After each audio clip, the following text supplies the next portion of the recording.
everyone. So the first video is all about criticism. So allow me to introduce first is the traditional literary criticism. So what does it mean, or it is a criticism evaluates an author's biographical information, their culture, background, and history. So critics who look through a traditional critical lens believe that by understanding an author's biography and the period in which work was written, so they can truly evaluate a work. So the traditional literary criticism is where you analyze how the author's life is shown in the work. So the author may choose to include events, people, or places to serve an influence in their literary works.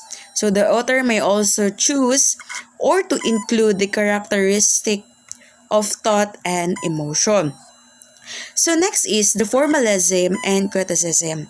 So in new criticism from formalism, in that it was created in America and Great Britain in the first half of 20th century. So where areas a formalism was created in Russia in the 1980s. New criticism also examined the content of literature.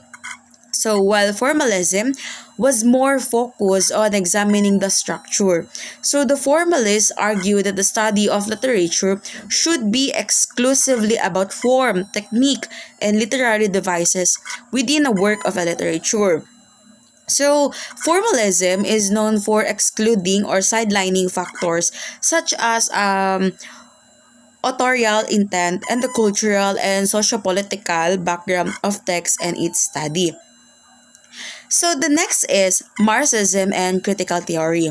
So Marxist critical theory emphasizes the role of class and economic relationship for system of oppression. So for critical theory, in general, domination is not limited economic class but to any grouping of people who are dominated. So it is including racial and gender domination. So critical theory is not limited to economic analysis but to extend the broader political context. So which means like exploring how social norms and laws may perpetuate the status of the powerful Marxism. On the other hand, Grass the Elephant's sturdy frame, it is focusing the economic bones upon which the flesh of society is built.